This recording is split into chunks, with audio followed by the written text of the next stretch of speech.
Welcome to our last day of the Slight Edge. Yesterday was supposed to be the last day, but we went beyond 35 minutes of reading. So we decided to do these last 4, 5, 8 pages today. So here we are in the afterword, where we are kind of summing up the Slight Edge philosophy and learning how to do this, especially about our health check-in. We understood the fact about health that if we have good practices, if we are honoring our body, if we are exercising, if we are doing something good for our body, that done every day will give us a healthier life. And if we start ignoring our health by eating something junk every other day, we may not realize initially, but that little junk every day in a year or 2 or 3 or 5 will show that we have gone downward, which means we have gained weight, which is unnecessary, right? So let's do the health check-in. Consider these sobering statistics. The prevalence of obesity has more than doubled in the last 20 years. The rate of adolescent obesity has tripled from 5% to 17%. Obese individuals, which is a BMI is 30 plus, accounts for 1/3 of the US population. And overweight individuals from BMI 25 to 29 account for another 1/3 of the population. Obesity can lead to coronary disease, type 2 diabetes, high blood pressure, breathing problems, and an increased risk of many degenerative diseases.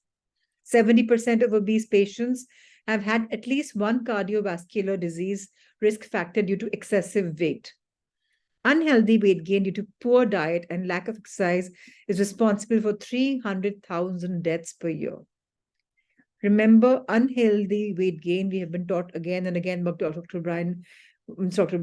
Jeff Olson, that it's only because of bad habits. And habits are what we have to work on every single day so that good practices can be inculcated as habits in our life. The annual cost of society for obesity is $100 billion. I think we can all agree that the majority of Americans are finally waking up to the concerns the rapid rise in obesity is causing due to the array of health risks it poses and the deaths related to each year. So there is a cure, our daily choices. Most Americans gain a few pounds a year and rarely notice. Does anyone else smell the slight edge here? But those few pounds a year are what is leading as the explosion in the growth of obesity, which translates directly to the related ailments type 2 diabetes or heart disease, high blood pressure, and arthritis. James Hill, director of the University of Colorado Center for Human Nutrition, said, if we could simply stop the weight gain, the public health impact we would see would be enormous. Can you imagine this?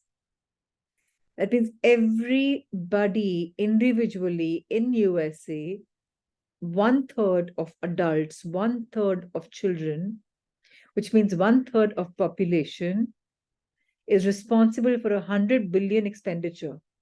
So each of those individuals is responsible for this extra expenditure in their country. The size of portions has greatly increased from 20 years ago. Take a look at the diagram of calories for 2 slices of pizza. So initially the slices were smaller, and now the pizzas have become bigger. They used to only have 8 inches. Now we have 12 inches. We also have, so many variations, 10 inches, 8, 10, 12 inches. And now 12-inch pizza slice, maybe one slice, but it'll be so much more bigger than an 8-inch slice. And now what was 500 calories is now 850 calories. This is a pizza. Invariably, they're showing with salamis on top. That is an increase of 350 calories from 20 years ago. If you eat that extra 350 calories just 2 times a month, that will put on an extra 2 pounds a year or 40 pounds in the next 2 decades. And what if you're eating that extra 350 calories 2 times a month? Where is that getting you? If you were to take 350 calories twice a week, there's 1,500 extra calories a month, which may not seem like much, but the compound effect of those extra calories over a year or years equates to many extra pounds. If that is not the slight edge working against you, I don't know what is.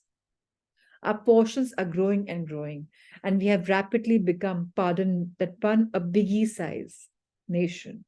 Meanwhile, our daily activity is decreasing as we become more and more of sedentary society.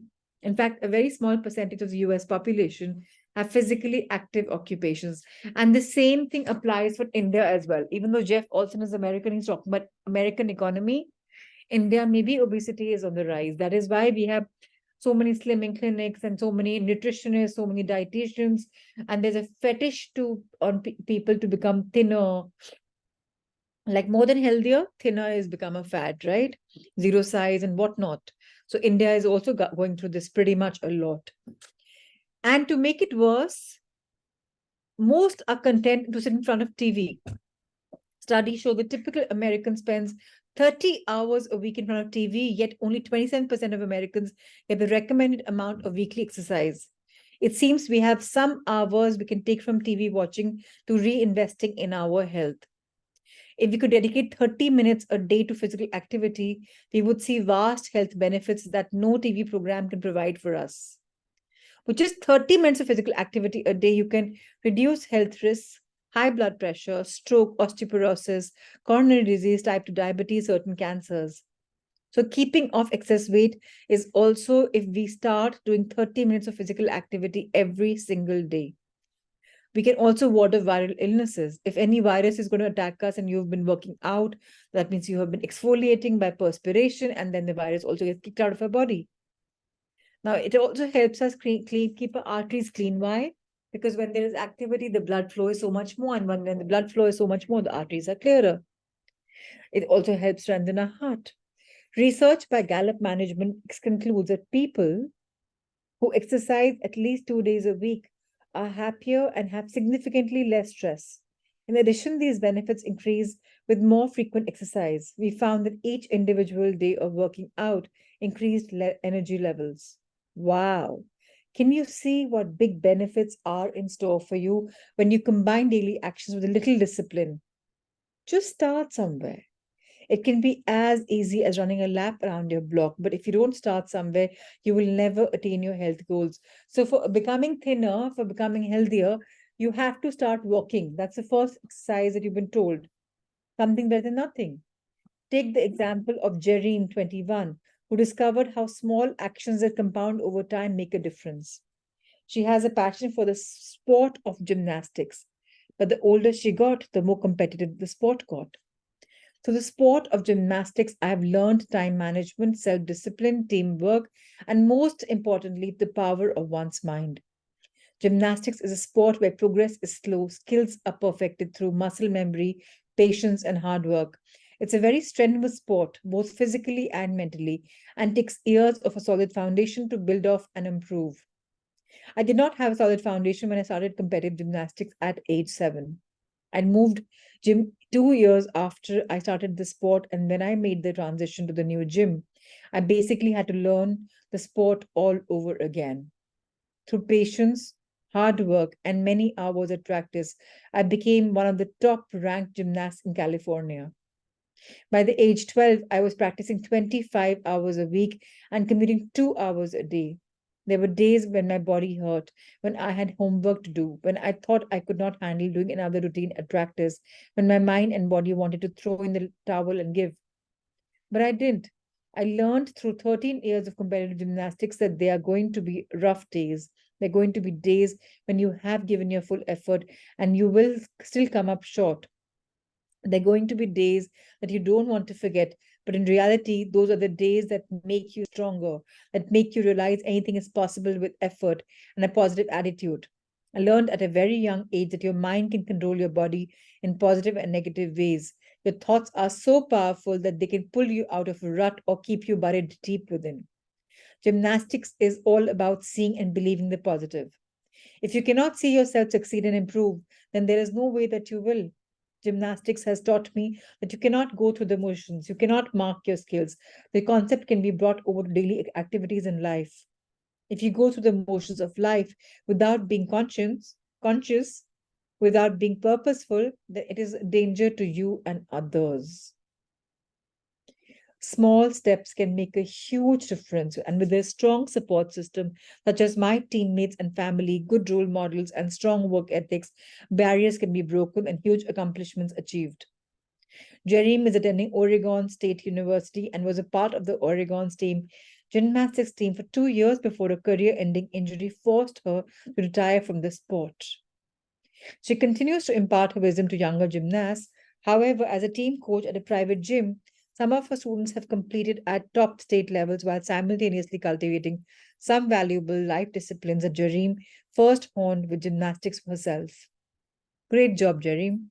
Small actions compounded over time. This means they grow in size and impact and lead to much bigger things.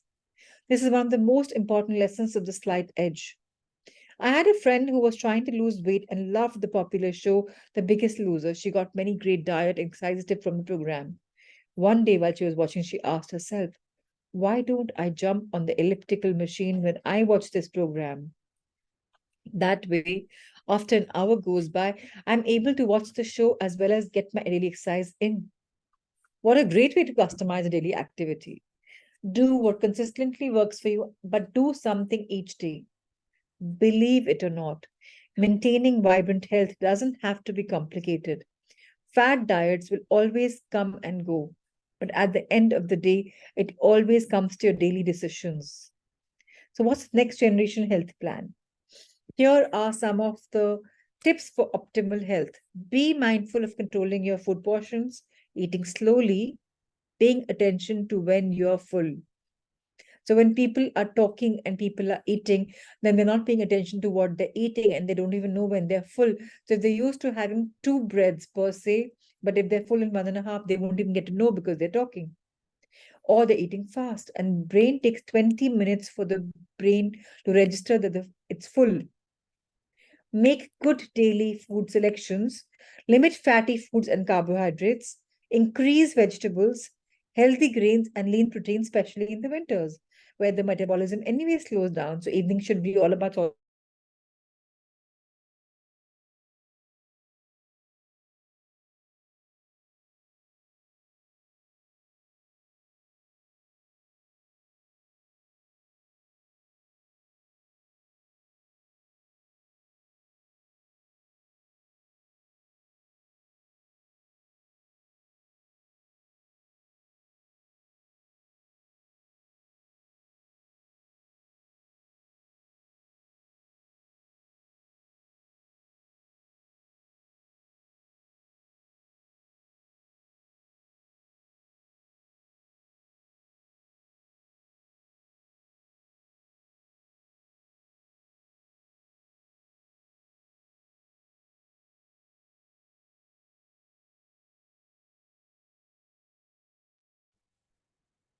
I'm sorry for the internet connection. I'm showing back the slight edge from where we ended. And here we are. Okay. So we talked about the power of supplements in our diet was they important for our health. So supplements are not medicines, they are vitamins um, to supplement our diet. So these are daily vitamins that can supplement, right? So it's very important to have the daily vitamins. Financial check-in. We talk about finances. We talked about health. Now we come to financial check-in with a slight edge. Let's start this section off with some more stunning statistics. Average household credit card debt is close to $16,000. Total bankruptcy filings in 2009 were 1.4 million. Total US consumer debt is 242 trillion. 36% of people polled didn't know the interest rate on their credit card. Over a lifetime, the average American pays over 600,000 in interest. 43% of American workers have less than $10,000 in saving. Only 16% of Americans feel confident in the ability to save enough for a comfortable retirement. And that's an American statistic, but you'll find that Indians are not very far behind. A lot of credit cards have come into the picture because people are taking credit from the banks and choosing EMIs because they don't have income enough right now and they are in debt. So they're choosing to pay through EMIs because they want amenities and they just choose that EMIs, including cars. That's why so many cars are being sold because nobody just pays the entire amount. Not, I won't say nobody. 95% people don't pay amount. Why? Because they live in the life of mediocrity. 5% buy outright. Why? Because they're in the life of rich becoming richer. Why? Because they have the slight edge every time. They're compounding over time. As a country deals with its own 13 trillion national debt and a shrinking social security system that's going bankrupt, it's pretty clear my generation will have no other choice but to take responsibility for our own savings and retirement plans. Now, this in America, the government they're saving for their retirement initially only while earning. In India, it doesn't work though. The good news is, with proper planning rooted in the slight edge philosophy, we can be rest assured that we have everything we need to live our golden years. So, a lot of people in India, what they're doing is, while they're young, they're saving for their old age in a different account so that they can have a nice, comfortable life once they retire and they have no money coming in. This is for people who are the working class. When it comes to finance, you always want the slight edge of interest working for you, not against you. If you understand the value of time and the amazing principle of compounding interest, then you know that consistently saving a little, especially at a young age, can help you amass a small fortune for your retirement. For example, a 24-year-old invests $2,000 a year for 6 years. If left untouched in an interest accumulating account, that 12,000 investment will be worth over $1 million by the age 65. Now, isn't that amazing? $2,000 a year for 6 years. And now he's 24. 41 years later, the $2,000 a year, just for 6 years, with only a 12,000 investment, will become how much? $1 million in 41 years. Now, that's a very small price to pay for your future. Now, that is what is called farsightedness. An example of what we call the slight edge working for you. Unfortunately, interest can also have an opposite effect. And this is how the slight edge can work against you. Say you're 24. Instead of investing $2,000 a year for 6 years, you purchase $2,000 worth of items on a credit card that you were not able to pay off at the end of the month. A latte later, a DVD there, a latte here, a DVD there, didn't seem like much at the time of purchase, but when you're using a credit card to buy these items, it can have a painful effect for years to come. Let me show you how. If you added $2,000 worth of debt to your credit card each year for 6 years and you were never able to pay them down, the same interest that was working for you in the first example to becoming a millionaire is now working against you for your credit card debt, accumulates compounding interest. That overspending of a few $1,000 for a few years will be over 1 million in debt by the age of 65. And that's the reason why credit card companies work so much, because that's what they're working on. People are not able to pay back the loans that they take. And that's how the companies have fun. This is an extreme example, but I think you get the point. If you have a choice with every dollar you earn, are you going to put it somewhere where interest is working for you or against you? It's a slight edge decision you face every day. People who don't save money on every other day are the ones who are going to have a mediocrity life. That's what we've been told. Just for fun, let's break that $2,000 a year into daily amount. Since we are talking about daily disciplines here, that 2,000 a year is approximately $5.50 a day. I can easily save $5.50 a day, but the problem is, it's just as easy not to save $5.50 a day because we don't recognize that in daily decision how much of a future financial security is resting on that 5.50 a day. I could easily spend this amount on a magazine, a large latte, a smoothie, but knowing the slight edge like I do, I would know that saving 5.50 a day is going to get me $2,000 a year, which is eventually going to make me a millionaire at retirement. I also know that putting 5.50 a day dollar on a credit card and not fully paying off will get me $2,000 a year of interest bearing debt, is eventually going to sink me. This is the reason so many Americans are swimming in credit card debt and facing bankruptcy, not because of one financial bad decision, but because of several daily $5.50 bad decisions that have snuck up on them before they could even see what hit them. So, what is worth more to you? your 5.50 day dollar a day expenditure in something as frivolous as magazines, lattes, video games, or knowing you're creating financial security for years to come by saving that amount. The choice is always yours, and you're always making it, so you better be aware of it. I think People magazine put it best when they said, "A latte spurned is a fortune earned." Wow, isn't that magical? I encourage you to figure out what financial guru David Back calls your latte factor. What you're spending money on daily that isn't completely necessary, know that the instant gratification of your purchase isn't worth the agony and frustration the compounded effect of your decisions will be.